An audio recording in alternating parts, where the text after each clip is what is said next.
Hello everybody, welcome to the first episode of the ARKS PSO2 Podcast. This podcast will include a coverage of information and discussions regarding upcoming patches, updates, and all the sort that's happening in Phantasy Star Online 2. I will be inviting various guests to feature for each episode of our podcast, so without further ado, let me introduce to our guest today. I am here with... The Blood Edge. Hello there. Ashram. Good day. And Sherk. You guys. Wow, dude, the salt level is already high before we even started this. What is going on here? Who knows? Anyways, for the first episode here, what we'll be talking about is generally the previous patch that just happened, which is the level 80 AQs, which also ranges through the wedding lobby and the new Aquatic runes team room, which is going to be featured as well. And the next section for our podcast will also be talking about the next patch, which is the maximum attack, which includes Sonic collaboration, new Darker Than LQ or limited quests, the web panels, and the new Lili-Roulette, which is going to be also interesting. And we'll also run down the game balancing changes that have occurred. That's very Although important. It's only it could all boil down to one class though. Well, I mean, it's all about the Knuckles, we all know that.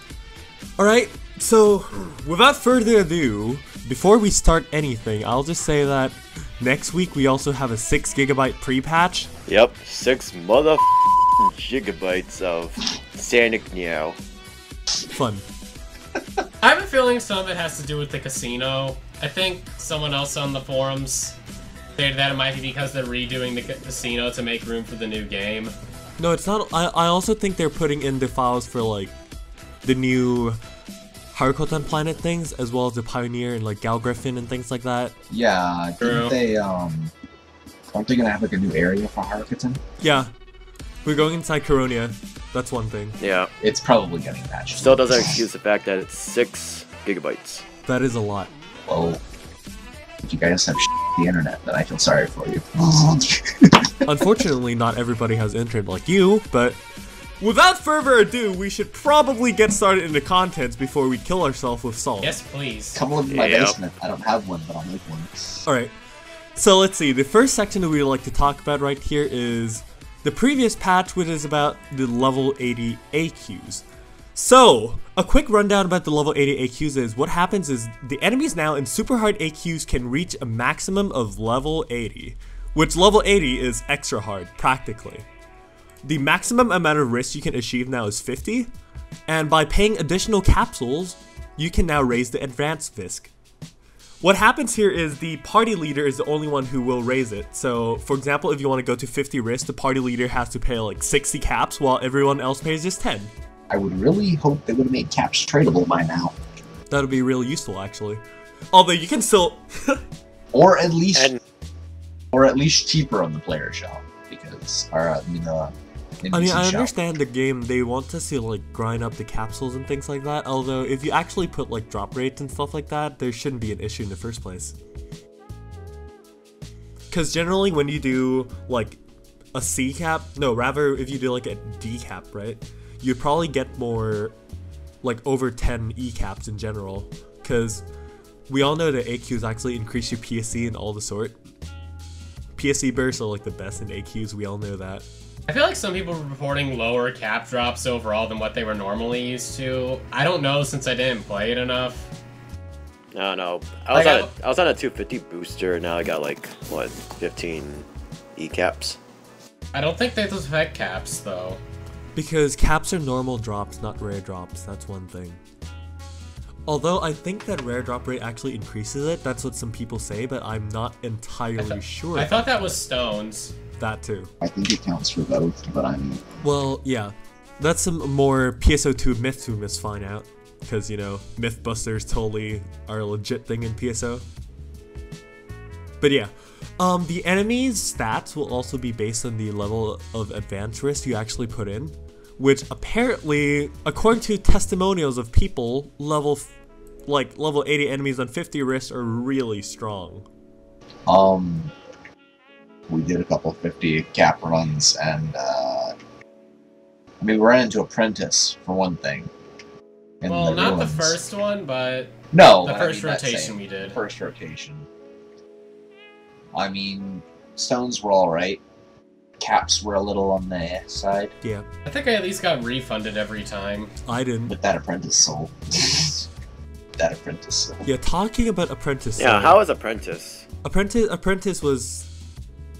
I mean, she kind of got decimated by Mitsuki's Ragran spam, but... So we didn't really get to see what she does, but I know she can limit break.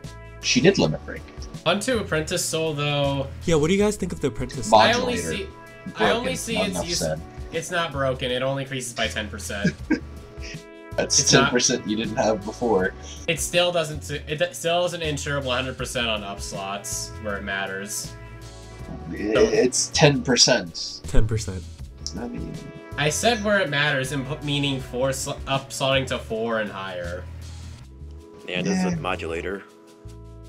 I mean, I would still only use it on weapons just due to the lack of utilities, because stuff like Garans and Bayari stacks a bit better with the PP add-ons. Yeah, they also give some dexterity.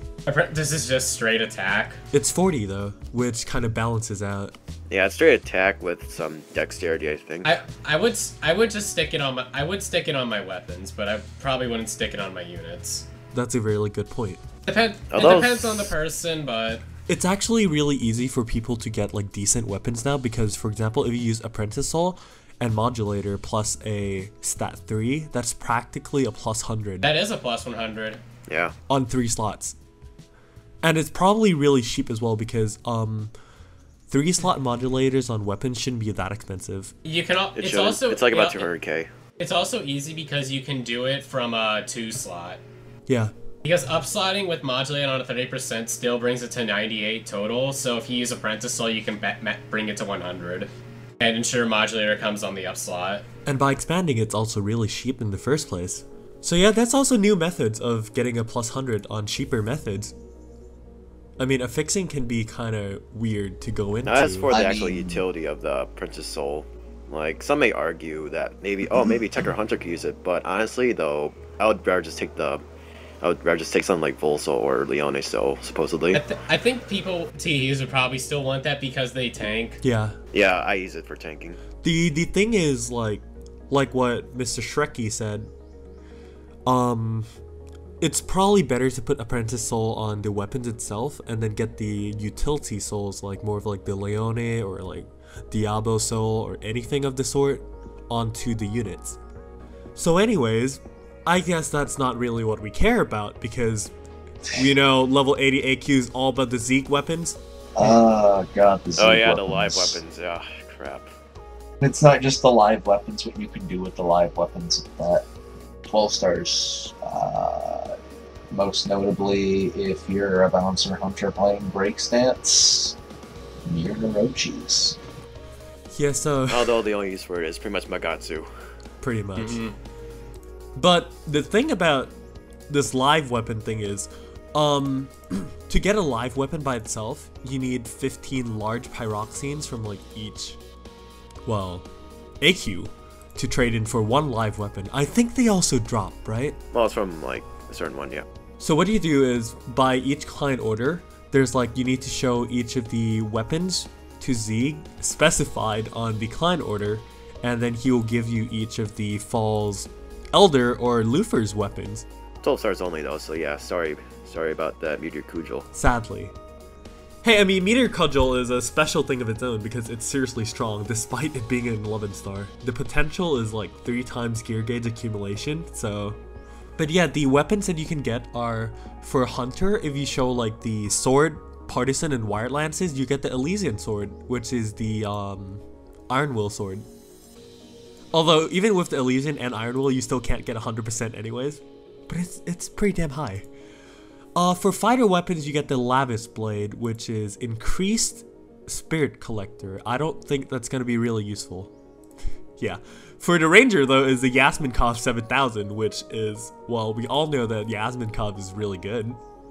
It's a standing snipe rifle, so I'm pretty sure we're all interested in that because why not? And it's a Yasminkov. For Gunner, it's a Blitz Fender, which is the airtime TMG, right? Like, more damage in midair? 10%? I wanna say. 11, It's 11? I think, if I recall. I might be wrong, please correct me, but yeah. For Force, Psycho Wand, and Tekker is a magical piece. Bracket of bracket. Yeah. Braver is the Edel Arrow, and also the Bouncer is Nirin Orochi. The Magatsu killer. Exactly. I'm so sad though, why can't I get an Orochi Agito? Whatever. But yeah, those are pretty useful, especially like namely the Yasminkov and the Nirin Orochis can be really good. But in general, if you really want them, Yeah. you know, you can probably take like other weapons for bragging rights and whatnot. Yeah. Yeah. I'll rather just do that. Yeah. And also, all these orders are once per account, and supposedly all the rewards are 30 light. So I guess that's a plus. That's what we heard at least. I don't have the amount of stones to actually go confirm that myself yet, so yeah. Yeah, it's a long grind. If they all do come 30 light though, it's actually good. It's actually decent. Because if you actually already have the weapons and you want to 50 element it or something like that, it will be useful for them. But yeah, any conclusions we want to draw from all the AQ things? Or I'd say that this would be very good when come in AQ boost day with that 50 risk. well, whether it be for like rare drop grinding or EXP grinding, it'll be really good. Well, yeah, AQs are good Yeah, for EXP Elder Pain grinding is in 10 now. general. EXP grinding? Hell yes. I've always managed to level up in Ruins quite a bit. I thought the best was And Sanctum. I thought the best was Urban, because Predicatas are piss easy to kill. It depends on the map and the PSC. Yeah, but I mean, in Ruins, I've honestly gotten a lot of PSE bursts that lasted a long time. Like I said, it really depends on the map and your PSC luck in the first Yep. place. But again, level 80 enemies are pretty hard to kill, so Yeah. all the good stuff. But yeah, TLDR conclusion? Apprentice Soul. Good on weapons, probably not so much on your units. Level 80 enemies, pretty hard to kill, but good EXP. Live weapons, they can drop, but if you want to grind for stones, then that's going to be quite a pain. And Zeke's weapons, probably only a few are useful. Yeah, there you go. There you go. TLDR. Next thing we want to talk about though is the wedding lobby, which is on right now. Any random things you guys want to? And Personally, I hate the fact that the bells count as sound effects and not It music. actually is really loud. So you have to turn off your game's sound effects if you don't want the bells to be making any noise. It's not Although it is a part of the lobby because it's interactable, and if no one touches the bell, then there's no sound. No, on the gate lobby, you can't pull them. They're just automated. In the lobby in front of the cake, that one is a pull, yes. Well then.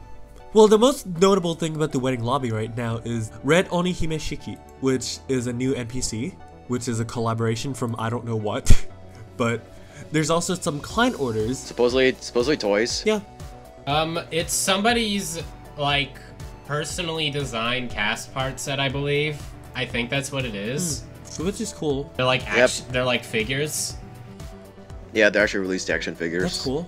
There's camos to go with the set, but they're not going to be released for a little bit, I think. I remember seeing something, but I can't remember what it said. That's fine.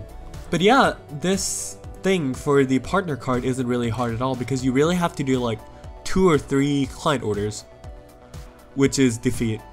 I think it's the 4th client order that gives you the Yeah, partner card.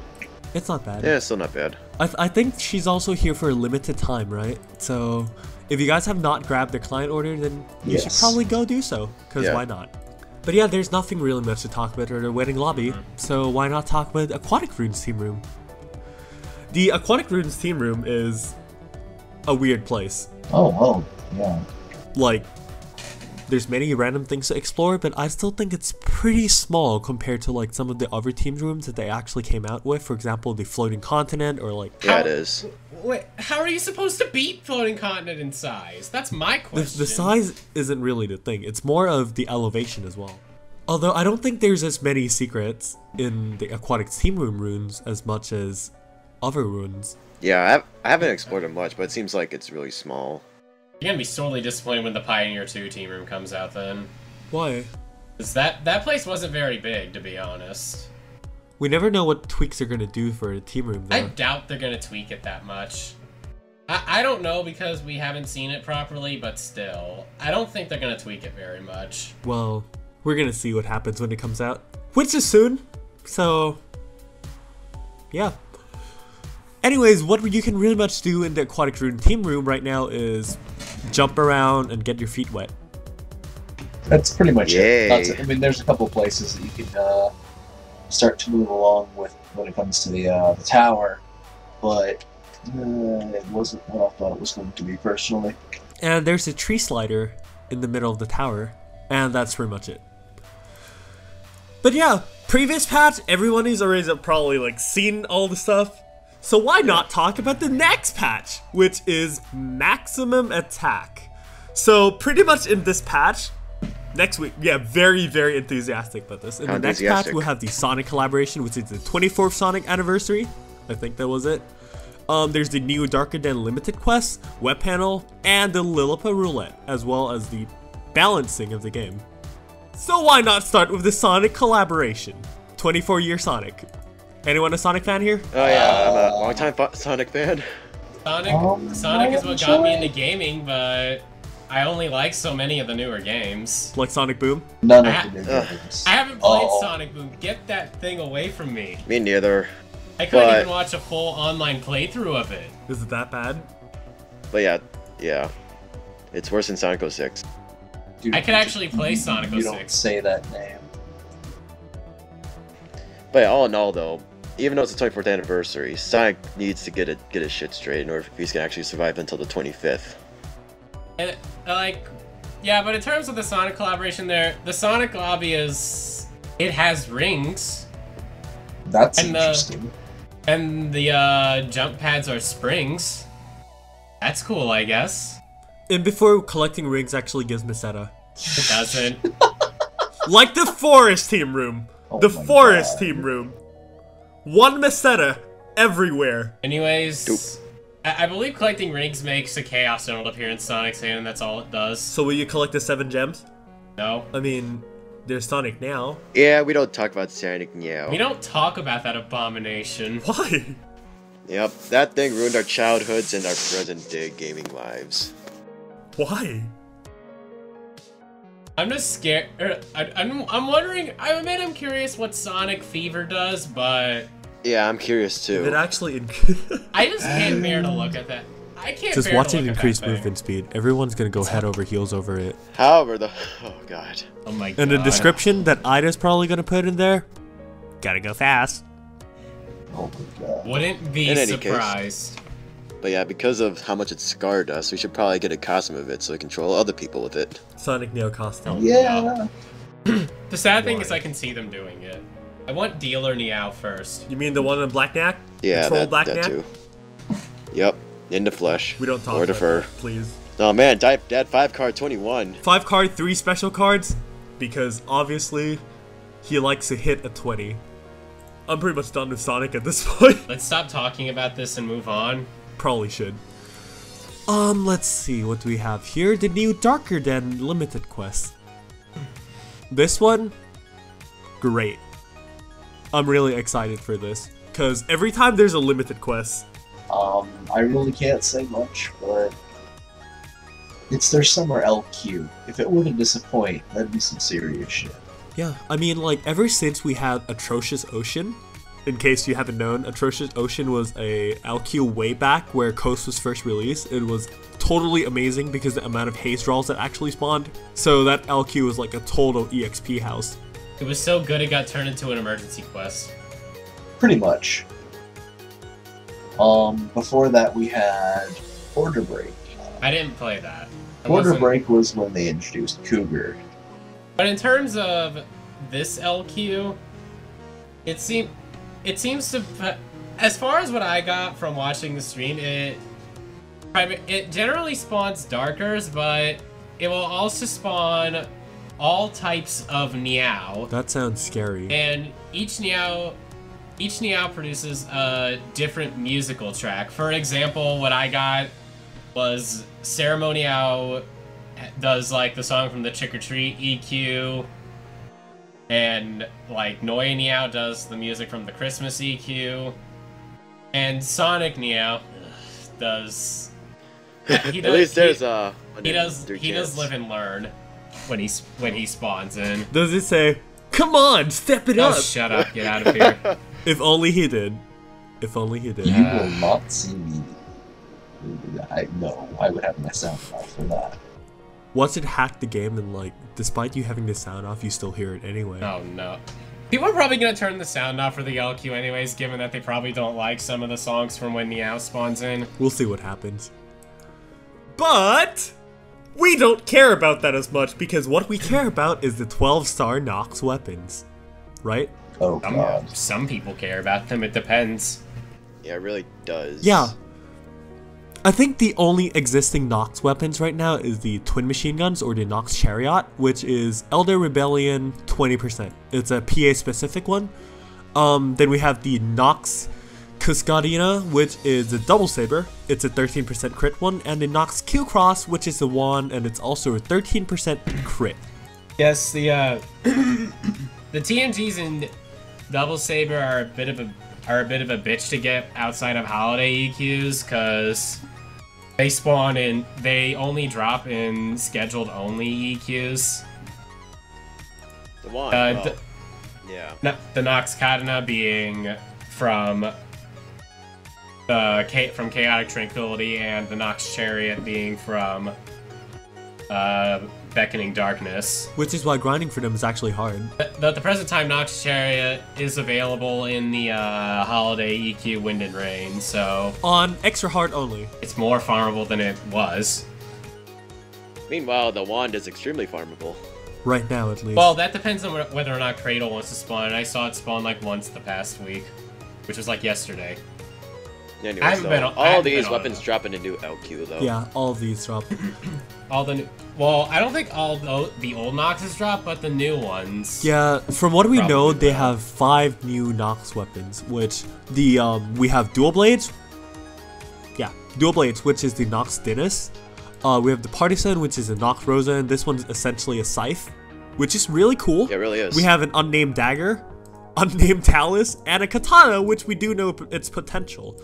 Apparently, the katana's potential is a little weird because it gives 300% damage to step attack, and also the JA when you use Snatch Step is 14% damage increase. So something I could see with the katana is that I could probably spam Conron with it.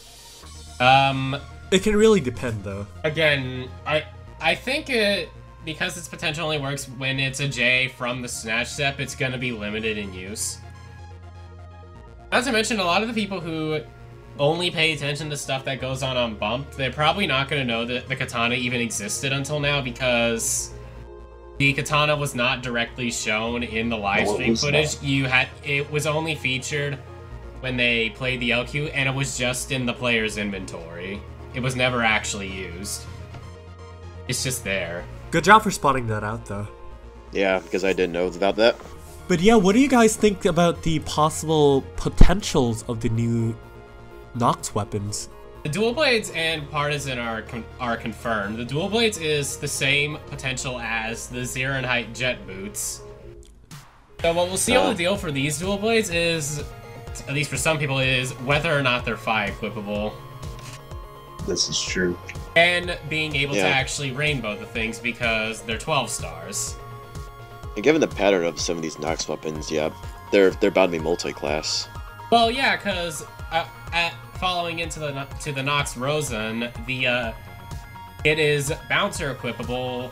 Again, as seen on the live stream in the player's inventory, it was not blacked out. It could be equipped while they were on bouncer. We don't know if it's Phi equipable though, because this one, the Nox Rosen, is a Partisan with Black Heart. For those who don't know what Black Heart is, would you like to explain that? At max level 3, you get like 300. You get all attack? 400. 400. Okay. Yeah, when your PP is 50% or less. Which translates to roughly 16% damage. It depends on your base. It depends on how high your stats are, really, to be honest. That's why Nier and Kamuis Yeah. are being phased out a little bit, I believe, because stats are just starting to grow too high. The Kamuis are being less effective. But yeah, we really just have to see if these things are actually equippable because they'll be really, really beneficial for the whole. Meanwhile, no news on the daggers and towels because they weren't shown in the live stream, so nobody got a peek at their potentials. But we do know they exist. Well, yeah, because they were featured in the live stream trailers, but not in the actual gameplay footage. Yeah, the thing about the dagger and the talus is, for example, if the daggers have like the crit potential, we already have a crit potential dagger in the first place. And if there's a crit potential talus, then I don't think that's going to be really useful either. I don't think they're gonna do that. But yeah, we really just have to see it to actually know what's going to happen, so... Yeah. Because who knows, the daggers could be PA based. Maybe it'll boost Symphonic. I don't know. I wonder. But don't we already have one that boosts Symphonic? Why not have another? Because why not? Because that would break Sega's trend. But yeah, because having a lot of weapons with the same potential is really good. Not really. But yeah, in conclusion, darker than LQ. Obviously, the enemy spawns are going to be darkers, like, it's a darker den, you know? They're going to spawn all types of Neos, which spawns random enemies. I think there's like each specified enemy for each Neo. So there's like all types of Neo, which also the music changes, which is interesting. The LQ features, like I said, the LQ actually features 12-star weapons for Nox series. We're not sure if they're gonna put down the old Nox ones or only use the new ones. But yeah, that's generally the gist of it. We should also mention the badges that also drop supposedly in the LQ. That'll segue into our next topic, which is the web panel. Yep. Maximum attack web panel, which is our next topic we're going to talk about. So, web panels. From past experience, what do you guys take out of this one? From what I can tell, the boost week, I think, for the panel is going to be 2 days after the panel ends. It should be. Believe it's July 29th is when boost week occurs. Every time we had a web panel, it's always been a fixed boost. It's always been amazing. And But that's always been the last one. Yeah. there's been other stuff as well. I mean, they usually give out prizes and stuff for participating. Which generally like leads to really good things. Anyway, so Like the Rappy Photon chairs, You mean that yo. creepy oh yeah, that thing. It's creepy. Anyway, so supposedly for the web panel, you get points for killing certain bosses in certain quests. So I don't know how that works. Which was so. great because last year was the Mothership, I believe. Was it? Yeah. Yeah, it was Mothership. Yeah, the Mothership LQ that summer was one of the coolest LQs. Because it features a new field which was only available in the story quest. It's beautiful though. It really is. Oh yeah. I love the music. If you have not heard the music, you don't know Mothership. Well, get on Anyways, that motherboard, Anyways, let's bitches. get back on the main topic. Yeah, we probably should. Yeah. Let's see. Yeah, we should also cover the exchange shop, which will feature new 13 stars. If anyone's interested in that. This one we think it's more accessible because apparently the new 13 stars are purple Sun Deity weapons. Yes. Then you exchange the Sun Deity weapons plus the weapon badges you obtain from the LQ for them. Although the potential though is the main issue. Well, And the stats as well. I can. Well, to be honest, I wouldn't say accessible because Ideal is technically more accessible since if the way it works is true in which you exchange the 11-star Sun Deity weapons. Like, don't quote me on this. I don't know if it's true or not, but if that's the case, these are technically less accessible than Ideals because challenge mode is not gate locked. Yeah, that's true. Not to mention these weapons have the absolute lowest stat at totals of the 13 stars, and in terms of damage, the weakest potentials. And it's also a biased potential. I don't see people gravitating towards these things unless they don't have other options. So yeah, mind explain what the potential is? Sure. The potential for these 13 stars seems to be a increase in photon art damage while decreasing PP costs. The notation featured in potentials for striking weapons is 6%, and ranged tech weapons have 3% in their notations. The problem is this is solely towards the damage, and the PP notation is not described in the slightest, so we have no idea what the PP cost reduction is. Yeah, that's an issue, actually. Although I'm probably assuming like the drink. That's what I assumed in the first place. I'd hope it's a straight number. If it actually is a straight number, then it might actually be really, really strong then. Yeah. To a certain extent. We don't know how many badges you exactly need along with the weapon to trade. And the thing about these sun deities are it's only limited time only, so is it? If it is, well, I'm we not don't gonna know bother. at this point. But yeah, if it is. Yeah, from what we know, it's Z is exchanged, so it's kind of scary about that. If you really do want to get it, then it probably wouldn't hurt to, but we're not sure how exactly useful it will be compared to other 13-star weapons, which is the Ideal series, the ARKS, and the, what is it? Slave. There we go. Well, Slave is terrible except for wands, to be completely honest. However, these new 13 stars are useless for wands. Yeah, it's like the complete opposite, because they're PA based. Like PA and tech. Only so many people cast from wands. Yeah. Like when they're using their melee wands, and those are rare occurrences in which the damage doesn't even matter. Unless it's Elysian, because Elysian is a casting weapon. Exactly. But I'm pretty sure the only wand or rod with that potential is the Elysian itself. And the other one... It's a Seraphy. Yeah, that's a special exception. But yeah, comparing the new Sun Deity to like other 13 stars, what do you guys think? They're not going to see much use. Yeah, they're not going to see much use. Underwhelming. Probably a good collector's item, maybe. They're going to be shoved under the rug because anybody who has Ares will just use Ares. For those who don't know what Ares weapons are, is once you fill your Photon Blast gauge, you get like a 10% damage increase. Flat damage increase, which is really good. As for the ideals, it's 18% damage to bosses, and Slave is once your PP is over 50%, you get 300 of all stats. Attack stats.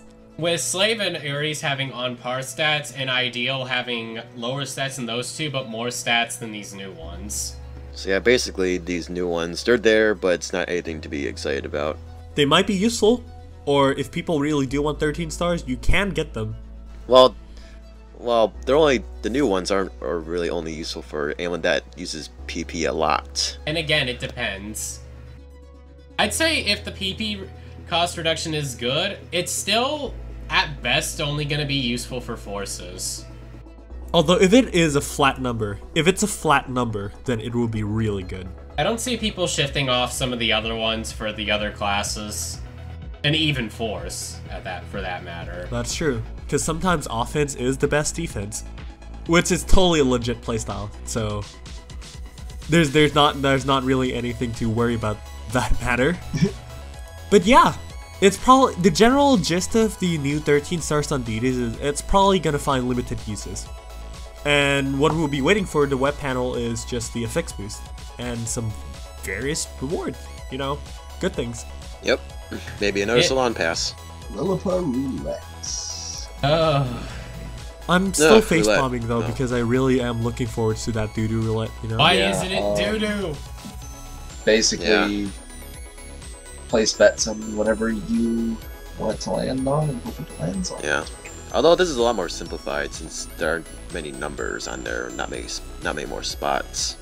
Yeah. I noticed that. The spots However, in exchange, there's 4 different colors. Well, actually 3. Because the gray is basically for any color. Yeah, I noticed that. There's not a lot of spaces that you can place bets on. Yeah. But hey, with this though, you have a higher chance of actually winning. Yeah, exactly. And then there's the Willapa dealer suit. Get that shit out of here. Give us the Meow dealer suit, please. Why? Better. Hey! So anyways, with the game though, basically traditional rules applies. Basically, place your bets on any space you want. I assume you'll be able to place multiple bets on every single space. However, there is always a cap. Always. I can't really say much else about it. I mean, we know where it's going to be located for one thing. Yeah. With that aside, we've now come down to the part everybody's waiting for, except not really, because game balancing. Game balancing. Oh, don't you mean like knuckle buffing? This is like my favorite part of the whole update, to be honest with you, rather than all the well, for hunters, sword and partisan users will descend slower when just guards are performed in the air. I didn't even know this was a thing because I don't play humane. I don't guard that much. So Me neither. I didn't know this was a thing. The thing is that sword as it is right now can swing so fast you don't drop in the air. I mean, I use partisans while leveling my Hue sub for 5 Hue, but I don't guard it that much because I'm trying to rely more on my ability to dodge. That's what every fighter does. Yeah. But now, next is the fighter balance adjustments. I was legitimately scared of this because when it came to the dagger PAs, I was scared that they were going to nerf Symphonic Drive, which they didn't, thank goodness. I even bet my near Kamuis that they would nerf Symphonic. Like, I would sell it on the shop for 1,050 Masetta. Okay, so when it comes to the daggers, what they're doing is they are changing Raging Wald so that it will have a reduced PP cost and an earlier cancel timing after its launching attack, so you can get out of the animation much earlier. Well, how much earlier is the question because we haven't seen it yet. Quick March, a PA that comes from Chris Draw, will now have a stun effect when attacking enemies on the ground. Pfft, yeah, that's useful. But very useful. Nobody cares. Moving on. Orchestra will have a reduced character stiffness period after the attack hits. I'm assuming this means you can move earlier after that? After the PA's done? I don't know. And then the initial attack for Facet Follia will come quicker. Now, Facet Folia's problem is that it goes all over the place and activates both sides of each stance. They're not fixing its problem, so I still say Facet Folia isn't very good in its own right. But now let's talk about Knuckles Star Online 2, because that's what this update is all about, huh? But who cares about daggers? Yeah. Because this balance is all about Knuckles. What this update is doing for Knuckles is changing everything, pretty much. The PA's Ducking Blow and Flicker Jab will have reduced PP costs and nothing else. So yay, they cost less. Pendulum Roll will also have reduced PP costs, but it will have an increased attack speed. As someone who used this PA a bit in the past, I can attest to that it did need this because it's a slow PA. It was made better at the start of episode 3, but yeah, it could be faster. It was still slow. Slide Upper will have adjustments made to the enemy launching effect. I wonder, like, how far up the enemy's gonna get knocked. Like, how they're gonna be doing that. Then there's the PA Straight Charge, which will also have reduced PP costs, and when the charge attack is done in the air, you do not descend. So you can just use it in mid-air. This is still not going to be an effective form of travel, though, because Ilzonde Master Race. Yeah. But then again, you're using Knuckles, not rods. Or anything else that's better traveling. But I can see this being useful on like Lance Veratas or something like that. Quake Howling will have increased East area of effect when its ground pound hits, and it will have an earlier just attack timing. Surprise Knuckle will have a reduced PP cost, increased attack speed, and adjustments made to the enemy launching effect. I haven't really used Surprise Knuckle, so I don't know if it's good or not. I haven't really seen the enemy launching effect. Yeah, I can't give an opinion on that. Anybody who is watching this want to comment, like, if it's even good or not, just say something. Now for the good parts. Oh, Flash 1000 and Backhand Smash.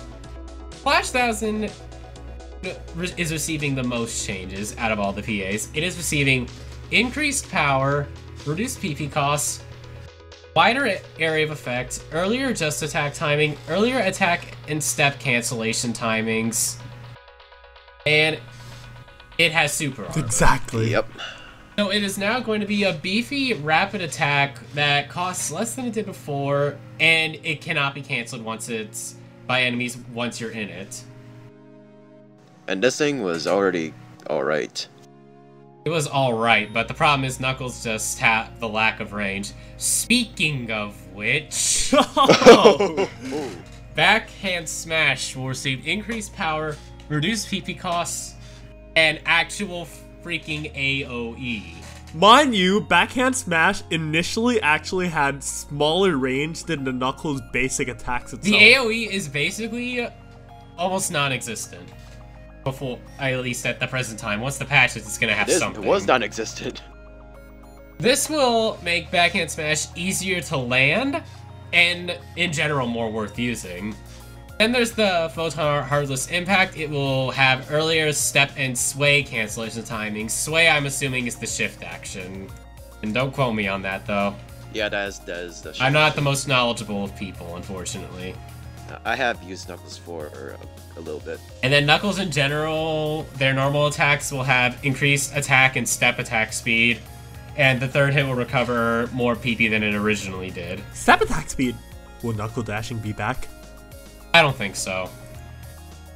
There's more complex dashing methods that are faster, to be fair. Probably. Well, it's not really important.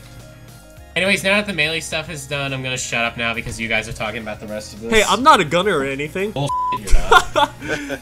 But anyways, small adjustments is the fact that 1 point can now be cancelled with dive roll, which is essentially when you're shooting a flurry of bullets, you can actually cancel it now, in which you couldn't do it earlier. And aerial shooting users will actually descend slower while performing just attack in the air. So yeah, it's just a little bit of... Well, there's not really anything major, but they do help. Yeah, just some convenience things. Bouncers, well, they have a lot to improve on in terms of elemental burst. It'll have increased power, and it'll have increased status inflicting rate up to skill level 4. So I'm just assuming like the ability stat 4, well, like poison 4 like weapons. So I'm just assuming that. Yeah. However, though, it has a lot to go in order for it to surpass Vinci. Yeah, because there's only like a few PAs available for Bouncer at the moment. At least on the jet boot side. Yes. Especially on the jet boot side. Especially on the jet boot side. Yeah. But, yeah, but, who cares about that? Because all we want is the skill tree reset pass. Oh yeah, just for the notable increase of elemental burst. I'm okay with that, you know. Still though, it has a lot to go in order for it to surpass Vinto. So, in conclusion with the game balance, I'm loving the Phi updates because they're trying to make Phi weapons relevant, because at the present moment, the best way to use Phi is to use the weapons of your subclass. Yeah. Except like, Q Phi, in which case you're gonna be using, you're probably gonna want to use swords. But notably, the Phi mains, you play like Fighter Hunter using Hunter weapons, Fighter Bouncer using dual blades, or Fighter Braver using katanas. Phi, you can at least use some of the Phi weapons, but that's only because daggers are symphonic drive machines, and Chaos Riser from Meteor Cudgel.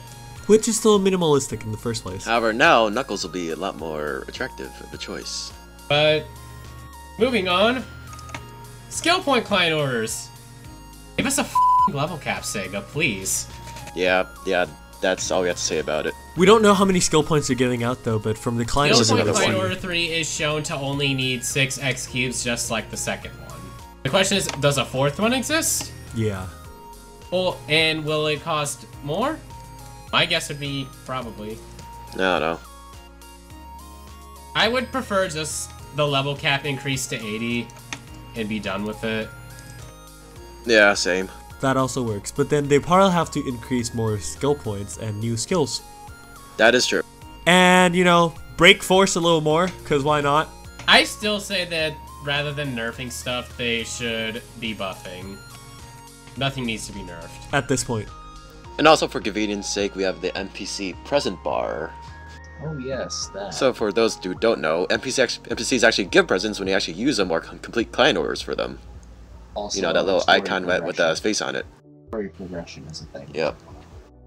So, however, some notable ones is basically Theodore giving Ilbarda, Matoi giving Ilmagid, if you're actually interested. Yeah, Matoi gives out extreme passes, sex cubes, photon spheres, a whole bunch of stuff. So basically a bunch of stuff. However, the only ones you should actually care about in terms of the actual friendship stuff is Theodore, Matoi, Katori, Saga, and Io, because those are the ones that actually give like good shit. Well, there's also Alice, but it wasn't really worth noting. But yeah, that's that. You know, you can pretty much farm for these yourself, but for convenience sake, you can get them by just playing with your NPCs and having their affection level up. It also helps when you're like relatively low level and you're actually new. Yeah, because these NPCs are tanky as hell, and they serve as pretty good meat shields, just saying. That they do. Well then. But yeah, continuing on from this, we have transferable ultimate busters. Oh, No 13 stars. Yeah. Exactly. You need 5 fodders to even make ultimate buster transferable, and you can't transfer them on 13 stars. So GG anybody who ever thought about doing Yeah. that. Well, the basic gist is you can't use it with ultimate souls. Because ultimate soul items cannot drop with ultimate buster, and if you want a soul, you're probably gonna save the last slot for a soul receptor, would be my guess. Unless you want the because you'd only be able to Well, put the you ultimate can always soul make your on own one fodder.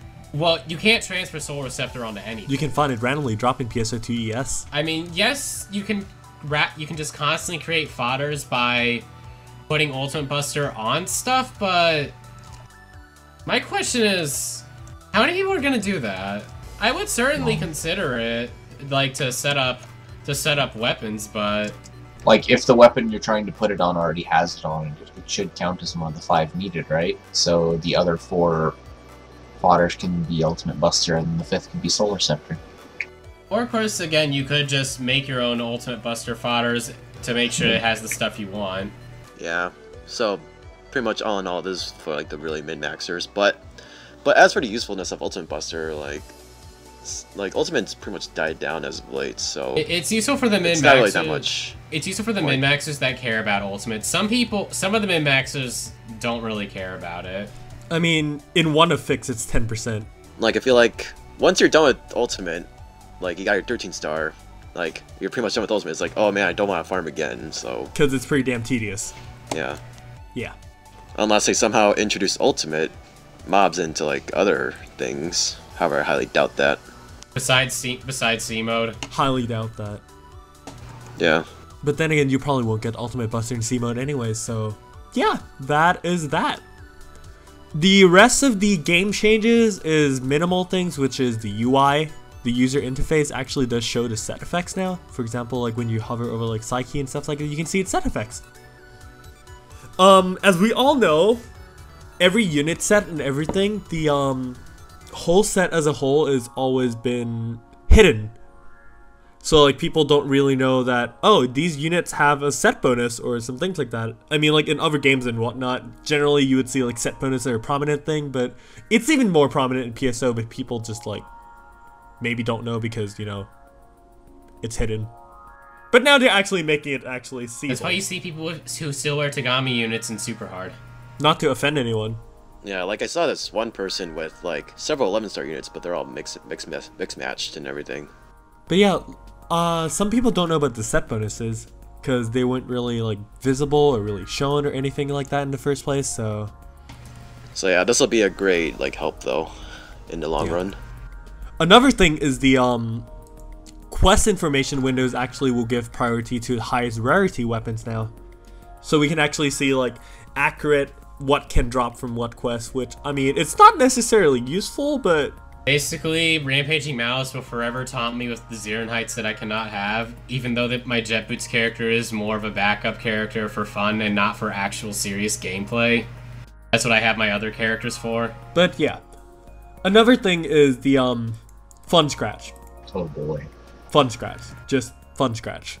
This feature had been in PSO2 ES since its release, is you can scratch 10 cards at once. I mean, we don't have to go through the pain of, you know, leaving our computers on for like 6 hours to scratch like 800k fun anymore. I say that's useful. Is it even worth it to scratch for reducers anymore? I don't know, they might just hit an all-time low because of this. I hit an all-time low because of Magatsu. I know, but even more so now that it's easier to scratch. Yeah. But yeah, other functions are just some random My Shop search functions. Which, well, it can be helpful, but it's not very that prominent of a change, so we don't have to really worry about that in the first place. And you can also access the recycle shop by the main menu now, so you don't have to go down to the guy. Poor guy, he's gonna be left alone forever now. Yeah, but you can also go into the casino lobby and actually use it as well. So if you want to have like less like load times when you go into the camp ship during EQs, well, that's there. It'll be more convenient that way. So yeah, that's pretty much it for all the changes for the game itself. So last thing we probably will just cover up real quick is a rundown of the scratches. Oh, this one was fun. So yeah. So yeah, first up is the Sacred Scratches, Witchcraft Scratch, which has the Cursed Coat, Wedding Dress, and some other dresses, etc. You mean the Organization 13 scratch? Yeah, the Organization 13 fanboy scratch. I just like the design of the coats in general. I do know about Kingdom Hearts, but I don't buy the coats for that. Yeah, me neither. I just thought the coats looked really cool in general. I do agree with that. I just thought they were a nice costume, especially for my force. Hint, hint. Although I do hate that the hood, like, forced a hairstyle on you. Yeah. But Cathedral Veil already does that. Exactly. This isn't a new thing. That's why I don't get... Still a shit thing, though. Well, it really isn't the end of the world. It isn't. I mean, nobody said you had to buy the hairstyle. Yeah, that's true. Nobody said you had to buy it. But yeah, there is not really anything much. Let's talk about the next scratch. Well, I haven't played the Shining series at all, so I can't really give an opinion much on it. Well, this is like their newest game. That they just recently released it, I think. At least the costumes look good. Shining Resonance. Yeah. Then there's the obvious fan service mats, which obviously show T and A. Cause fan service. But yeah, honestly, I do think the weapons look really beautiful. The sword is probably one of my favorites, hands down. I would say that out of the costumes, the Yuma replica could use some work. The costume design itself, I feel, is fine, but the colors they leave something to be desired. Combination of like that teal and orange color, just I don't know. I really don't. Kirika is actually beautiful. The Kirika rep is nice, yes. But yeah, other than that, there's not really anything worth pointing out. So anyways, I thought maybe with the advent of the new Fade Scratch after this Shining Scratch, I think we should talk about the Fade Scratch in general. Can we just not talk about it? You mean how Sega's literally spoon-feeding us with Fade Scratches? Yeah. Like, it's all shameless fan service at this point. I don't even watch Fate. Like, I'm a fan of Fate, yes, but still, this is getting out of hand. Like, this is what, the 5th Fade Scratch? I don't know. Is it? This is the upcoming one is the 4th one. I mean, if you count the Ilya one, No, then yeah. And that's 3 in this. That's 3 in the span of a year. That's pretty crazy. That's a serious freaking problem. You want to know when the first Fate Scratch was? Like November 2013. Jeez, what that The spacing include? between the first and second ones, that was fine. It was completely fine to do a second one. Because they waited over a year to do it. Then we have like 3 in the span of in the time that I've played. The Unlimited Blade Works one makes sense because the second season is happening. Yeah, but then you had the Ilya ones, for example. They could have just done that in the second one, to be honest, because they were advertising it like well before then. But yeah, all in all though, I mean, I don't mind the costumes somehow, but I think it's just an overabundance. Oh, it's well been It's an over. I overabundance. mean, We could be having other things. yeah. We've got so much Concho and Bakia, we have no idea what to do with it. Yeah, like, And the prices now- have decreased to all-time lows. Because Sega just kept releasing shit. Yeah, we have so many other licenses. Like, I don't know if it's like Type Moon just keeps like banking towards Sega. It's like, oh, if we need the licenses, oh, blah blah blah, before everyone else. But seriously though, Sega needs to like get some variety here. Kantai? They should have done the Kantai scratch some time ago. Like, seriously. Although it's well past the period now, so unfortunately. That's pretty much our entire rundown of this entire podcast episode. So, for one, we know the solution for Falls now is to get the live weapons so we can trade weapons in for Zeeg. He really is. Oh god. Although that's a grind in itself. Well, that would take care of our little Megatsu problem. That's one thing. But yeah, the entire changes is pretty much like convenience things, and also just more fun with the LQ for leveling and for drops and for random things, and also more fun with Knuckles. Just whatever. But yeah, I'm actually pretty excited for this update though. It is a rather big change in a lot of aspects of the game, so I would say at least I would give them props for, like, you know, going on with this in the first place. Yeah. Still, 6 gigabytes. People might want to download it before the update. But unfortunately, we're slaves to this game, though. Because we got all the waifus we have to take care of, you know? But yeah, all in all, though, thank you so much for watching, or listening to the podcast, rather. It's been a pretty long one, but hopefully we covered some really good information that you could probably be contemplating to use in the future. Unless you already know about it. Of course, as a disclaimer, a lot of what we say is on speculation, since the update didn't come out for us yet, so at the time of this recording, so yeah, things may change, so yeah, try not to give a shit for it if we get something wrong, because obviously we got some stuff wrong at this point. So yeah. You can have ARKS babies. Yeah, about that. Anyways, once again though, it's been a pleasure having you guys, so thanks a lot everybody for listening to the first episode of the ARKS Circle podcast. If anybody has any questions or inquiries they would like to make, feel free to post in the comment section below, and I'll do my best to reply to everybody's comments. Also, thank you very much for the Blood Edge, Ashram, and Shark? Well, whatever you like to be called, for joining me through this episode. It's been a great one. So until then, happy hunting, guys!